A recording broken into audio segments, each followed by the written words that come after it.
Mata duree abdii jiraataa jedhuun sin tajaajila. Abdiin baay'een dhufanii darbuu, abdiin jiraataan, abdiin bara baraan jiraatu Waaqayyoon duwwaadha.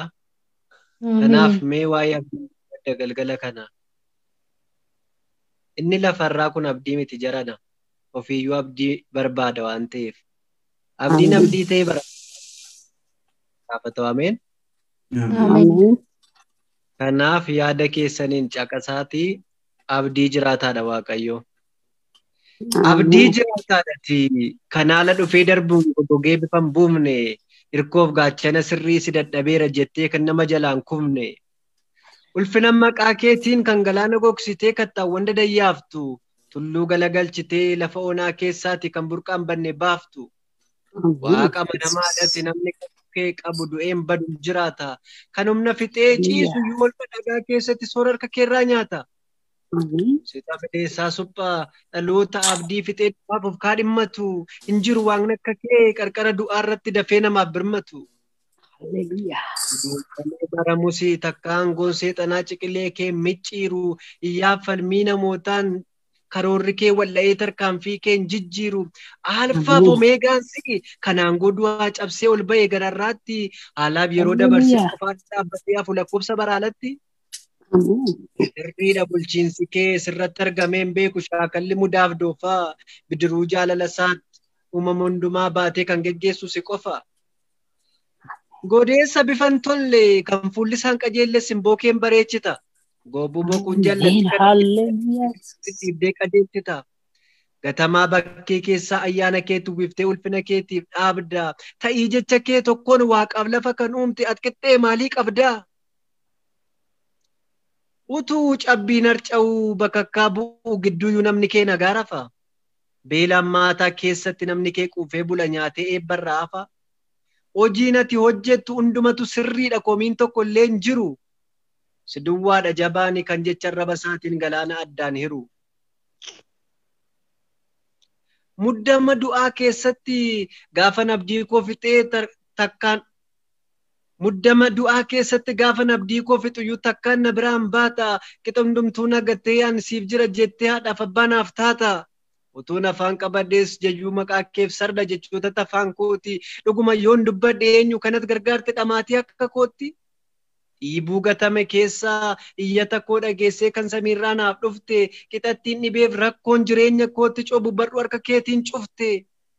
Abdiin atti muranni harkiftee na fiddeetta daangaa du'aa garasii. Kunumtuu ga'uu dinnaan jaalala abbummaa keetiin na tiksitaam har'asi. Jireenyaaf abdii fixee utuun du'aaf of wareeguu holqa dhagaatti galee tuullaan dhiphinaaf yaaddoo kan mataa naannessee usiin irraa galagalee. Barbaacha koof dhamaatee muummee meeqa naannoftee dugdee qaxxaamurte. Morma koo sana hudhe guduunfaa funyoo du'aa harka keenyarraa murte. Abdii jiraataadhati. Gaafa addunyaan gurmatti oduu du'aan dhaanamee onneen dhaachaa bulu.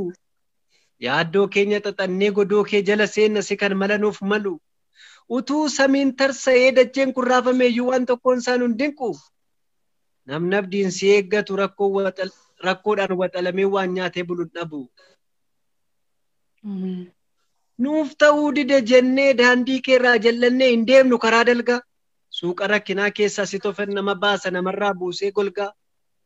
Sirriidha waaqummaan kee hundumaaf ta'ee jiraam seerri bulchiinsa keetii. Ulaagaa jallinaatiin adda naman qoqqooddatti kaaniin gattees bakkeetti.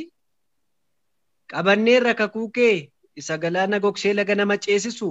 Erga taane dhuunfaa kee iyyaarkoon dhaabbatu iyyuu booddeetti nun deebisu.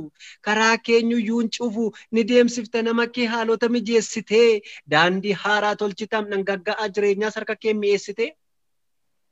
Abdii jiraataadhati kan dhaloonni jiraachuuf ija isaarra keewwatu. Dawaa amansiisaan si'i dhibee addunyaa gooluuf kan hiika sirrii laatu. Qajeelfamni kee addaa. Dhugaa faanni miliqee kan tooratti deebisu ogeessa sirriidhati kan madaa dhiigu qorsee caba lafees fayyisu. Rakkisaa yaaddoo addunyaa al takkaan kan deebisu gaaffii bara lakkaa'e furtuun jireenyaa si'i kan dhaloonni eegaa jiru balbala dura taa'e. Abdii dhume haaressee seenaa awwaalame kaasee inni jireenya laatu kattaa amanamaadhati kan haalli san jijjiirre abdii baraan jiraatu.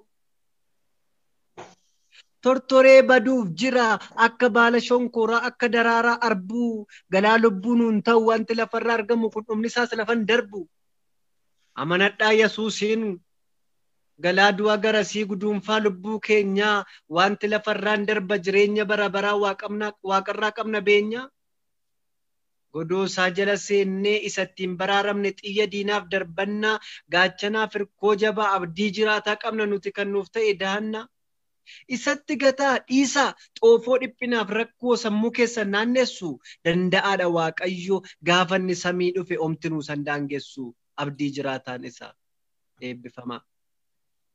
Maro Waaqayyo